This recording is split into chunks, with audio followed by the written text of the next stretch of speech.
February 2019. Destination, Galway, Ireland. Objective, kickstarting the Irish Tarmac Rally Championship in style.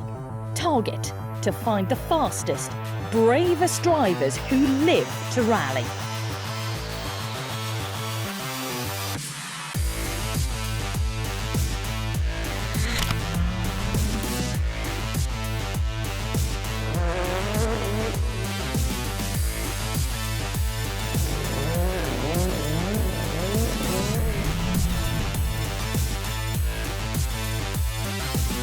Welcome to a brand new season and whole new level of competition.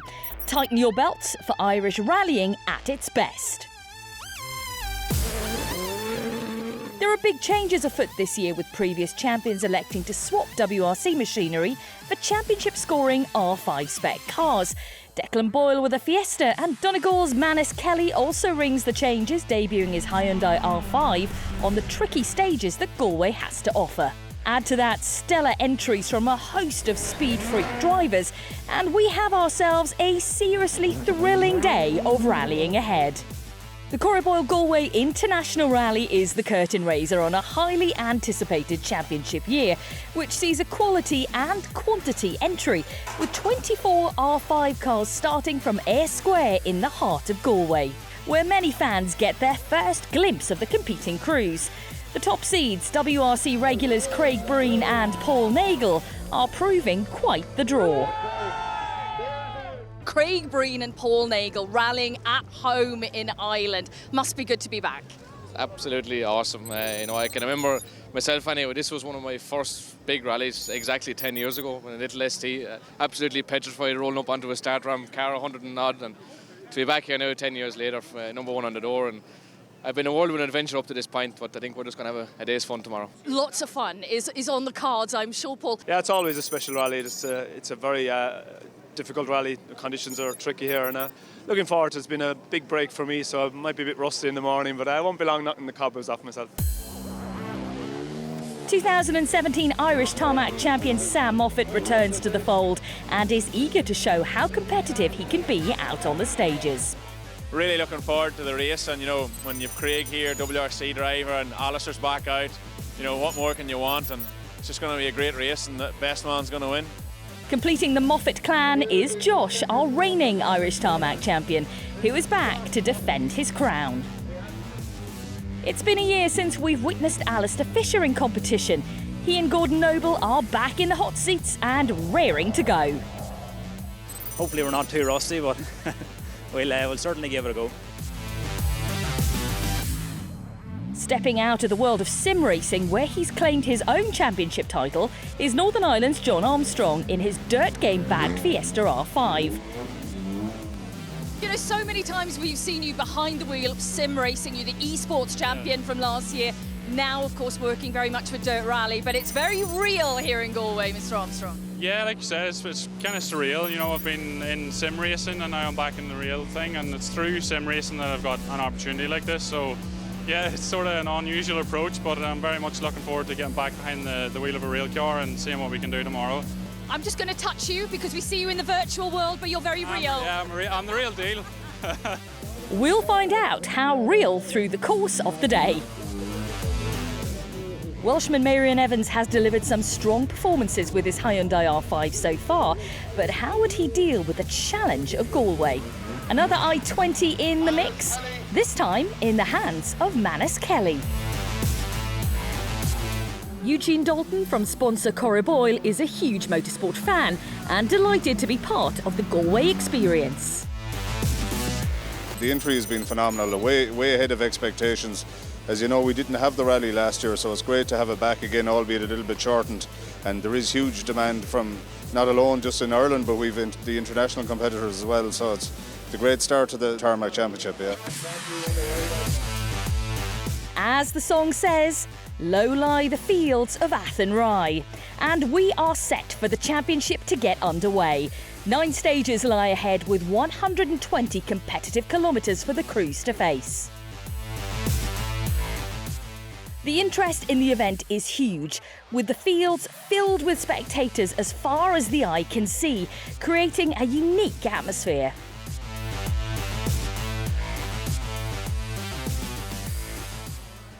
Craig Breen and Paul Nagel are getting some heat into their tyres. They're first off the line this morning and everyone is keen to see the level of pace across the opening tests.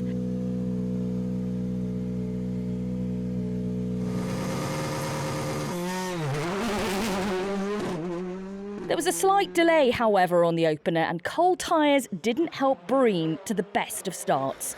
An overshoot also impeded his pace on stage 1. However, the next 2 stages went very well. Breen gaining in confidence and moving from 4th overall into the lead of the event. Not a bad morning's work.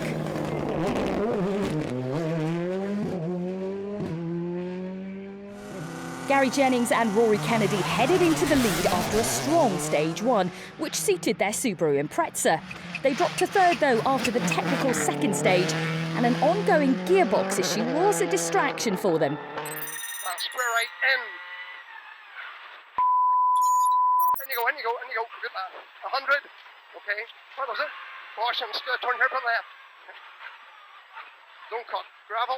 40. Flat right and left. Over crest 150. After 3 stages, they found themselves 2nd overall. The return of Alistair Fisher and Gordon Noble couldn't have got off to a better start. If anyone thought they would be rusty, then they could think again. A determined effort saw them leading the Irish Tarmac Championship contenders after stage 1. 3 right plus long, stay in, carry opens. 40, left of mid over jump, 120. Stay right for 2 left in flat, 60. However, this half spin on stage 3 in exceptionally tough conditions dropped them down to 3rd overall at the event. Full mud, 30.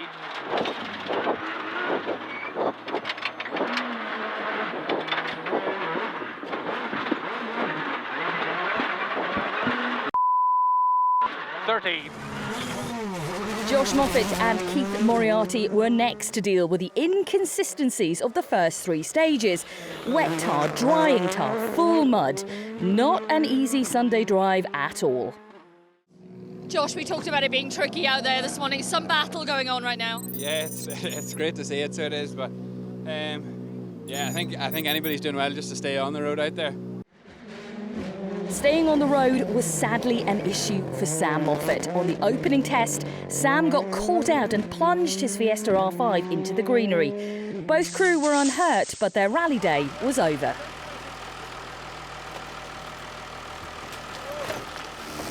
Another driver who hasn't been behind the wheel of a real car for a long time is John Armstrong. A world champion in sim rallying, but with limited time in charge of an actual car, it took a few stages to build up the confidence levels. After stage 1, he was 10th, but by the end of the loop, he was in 5th overall. Flat left 2 with the clip, flat right 3 muddy, 80 left 1 over crest, 450 down to the bottom. Brake before the lay behind the left, a right 7 long.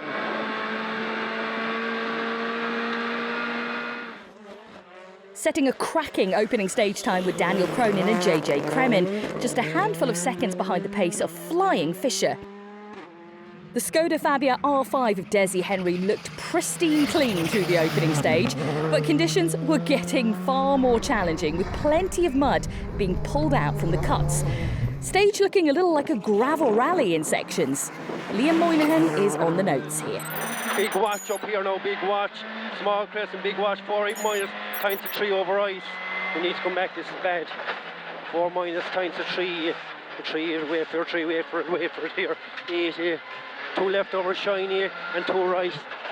Desi, Loop of 3 done this morning. Looks like it's been incredibly tricky out there. Yeah, very, very tricky. We haven't had a great morning. We half spun and we thought of puncture in one of the stages there and just can't really find a rhythm. So I'll try and make a few changes in service and go from there.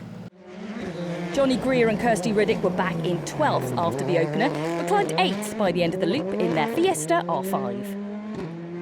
Many eyes were keenly watching the progress of Declan Boyle, who is behind the wheel of a new challenger, switching to a Fiesta R5. The first stage was the strongest for him, and the Donegal man was keen to ring the changes at service.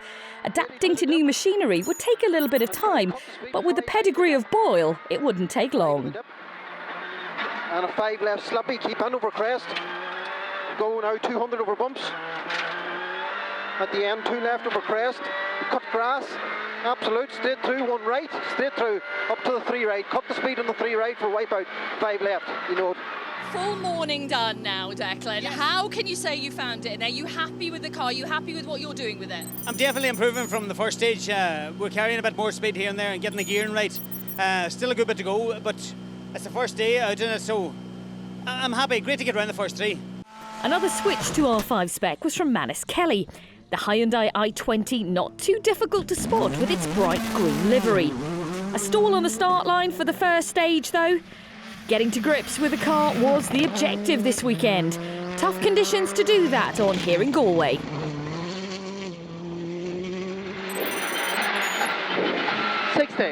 Tight 5 left over crest, push water inside. 60, long absolute 1 right, over crest, only 60 down, short 5 left, very fast.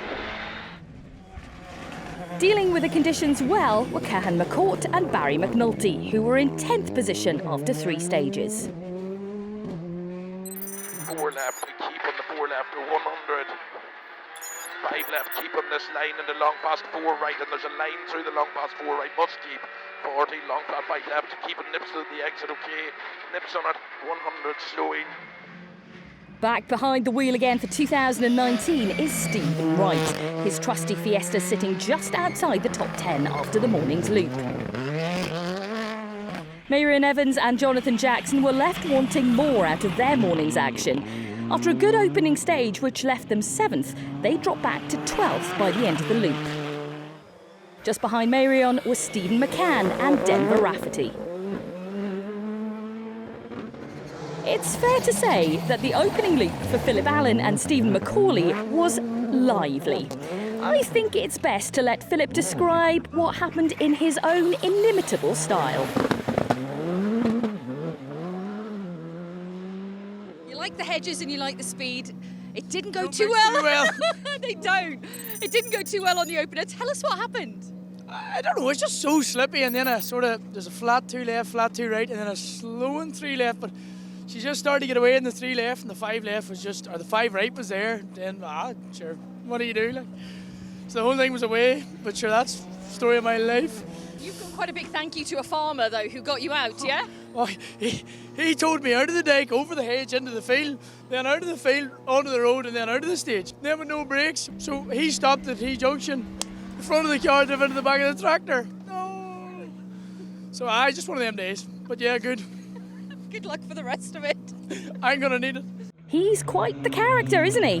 Let's turn our attention to the right-hand drive R5s with Brendan Comiskey leading the category from the start of the event and would be effectively 14th overall. Back after a while out of the hot seat was Aaron McHale in his right-hand drive Hyundai i20. Another Skoda Fabia, this time of the Super 2000 variety, was piloted by David Guest and Jonathan McGrath, who are back in action for another Irish Tarmac season. Galway was not in short supply of R5s. They were everywhere. Keith Lyons and Adam Coffey back in 18th overall as we headed to the first service. It was a tough start to the event for Ross and Aaron Ford. They were in 16th overall before losing 10 minutes on stage 3. Normally a regular in the National, Paul Barrett has switched to, yes, you've guessed it, an R5. A case of adapting to new machinery, Barrett was back in 24th position. After a tough morning which delivered some brilliant action on the stages, it was time to return to the bustling service park at Athenry. Time for a brief respite from the action and maybe a cup of tea. Let's take a look at the results after 3 stages. Craig Breen leads the way with Jennings second in the event. Fisher the second Irish Tarmac Championship contender. The gaps, as you can see, are still nice and close. We'll see you for more action from the Corriboyle Galway International Rally after the break.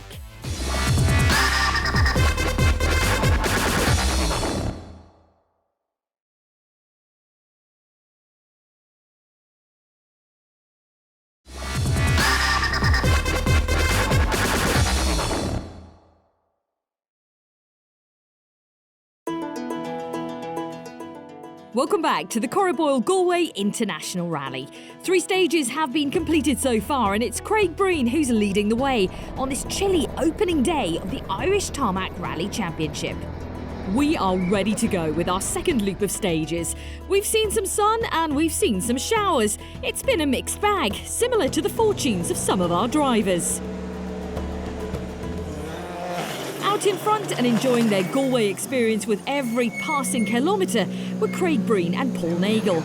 They may have lost the lead on the first stage out of service, but they snatched it back from Jennings on the very next stage. A determined drive across challenging conditions, which was thrilling the many spectators.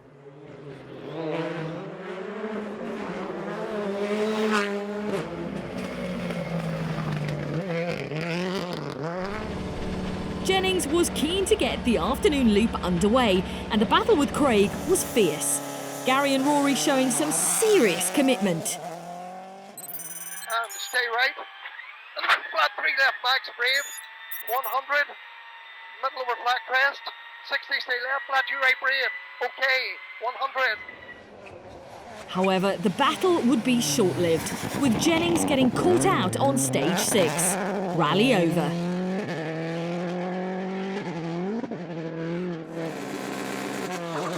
After an impressive morning's loop, much was expected from Alistair Fisher, and he didn't disappoint, consistently punching in competitive times to sit behind Breen in second overall. Line 4 left, full cut bad mud. Line 2 right flat, 150 through water. Square left, slippy braking. 180.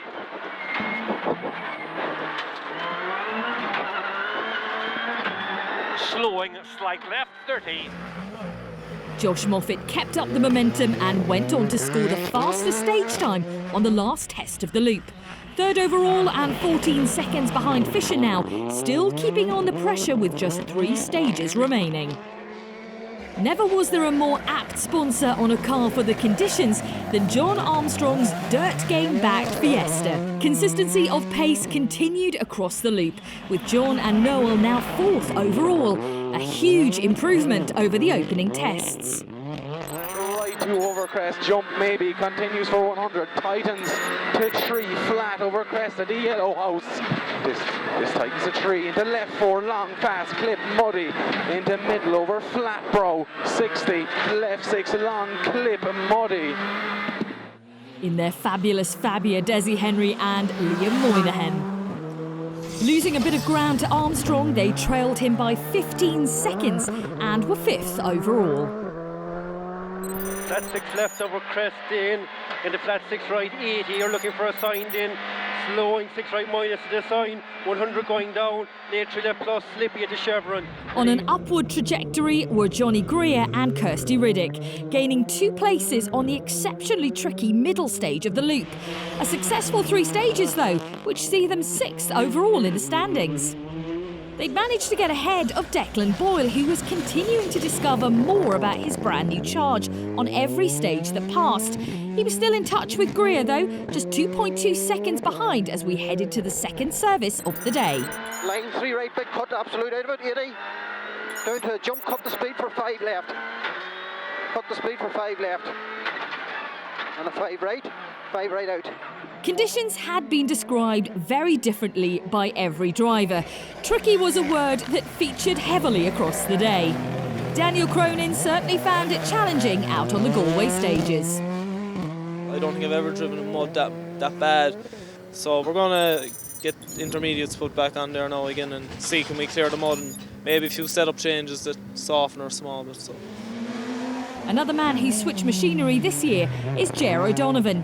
From a Subaru to a Skoda Super 2000. After 6 stages, he's in 23rd position overall. Joe Connolly and Kevin Glynn got off to a cautious start on the morning stages, but were starting to build momentum as we headed into the afternoon. Back at the Athenry Service Park, crowds were gathering.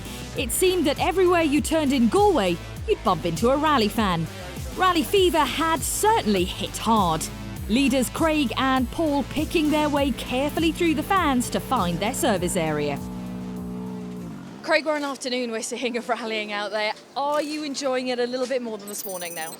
Absolutely. It's every stage I go by, there's several occasions where we both have a laugh and a chuckle, and it's so nice. I haven't had it for so long, and it was great to have the battle with Gary. Unfortunately, he's gone now. Alistair's not so far behind, and it's just so much fun. The mud-splattered car of second place Alistair Fisher ready to face the final stages. A younger crowd wait for him here, and perhaps Alistair's biggest fan. Do you know what? You know, for the fact that you have been out of the seat for such a long time, to bounce straight back and be right on it again, it must be really satisfying. It is, because it was a bit daunting. I thought the big entry for Galway this weekend, and having not been out, we were a little bit nervous, but the notes are flowing well, and we just feel comfortable with the car, so we're pushing on okay. Josh Moffat had just set the fastest time on the last stage before service and was having a good run here in Galway, third overall. Look at the stages out there, it's so tricky. So I'm just happy to still be here, really. So yeah, you can't really ask for much more. We're fourth overall now, and we've just been playing it smart, which you need to do, and hopefully we can get a good result now. Good results were on a lot of drivers' minds as we headed into the final loop, and the weather was taking a turn for the worse as Paul Nagle takes cover in the boot of their Fiesta. Wild winds and rain lashed down on the stages, but no one was going home quite yet. The action was simply too good to miss. Before we confirm the final results here in Galway, let's check out the National Championship. The top three look a little something like this. Local lads Richard and James Whelan take third position overall. Piloting their Mark II Escort to second overall were Damien Toner and Mick Cody. But the overall honours in the National go to Damien Torish and Donald McAlany, after a determined drive taking victory with over a minute's advantage to their rivals. Back to the battle overall now, and it was a disappointing finish for Cather McCourt, who had set extremely competitive times throughout the weekend, joint third fastest overall on stage 7. He retired after damaging his radiator on stage 8. Into the big top 5 on the opening round of the Corriboyle Galway International Rally now, with Desi Henry and Liam Moynihan sealing 5th overall. A good start to their championship season. A controlled and comfortable drive from John Armstrong proved that he can still do his thing in the real world as well as the virtual. Hard to believe it's only his third event in an R5 car. He's hoping for more drives this year.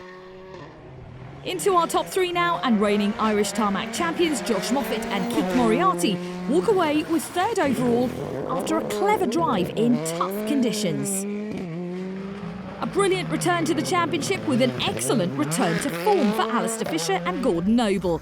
Hard to believe they'd ever been away. A well-deserved second place. And taking the win after a masterclass display throughout the weekend were Craig Breen and Paul Nagle, enjoying every single second of what Galway has to offer. They now lead the championship as we head into the next event in West Cork, where, with all things being well, we'll see them compete again.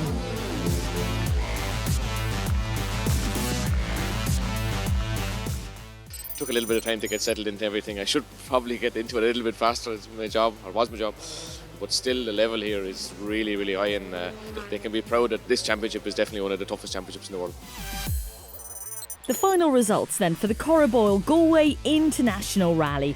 Craig Breen taking the win with Alistair Fisher in second, Josh Moffat in third, John Armstrong fourth, and Desi Henry in 5th position overall. Craig Breen leads the championship as we head to the next event in West Cork. So, round 1 of the Irish Tarmac Rally Championship is complete. It's Craig Breen and Paul Nagle who take the win for the Galway event itself. Alistair Fisher taking second and Josh Moffat takes third. Thank you, boys. I'm going to get them. We are underway for the 2019 season. Don't miss West Cork.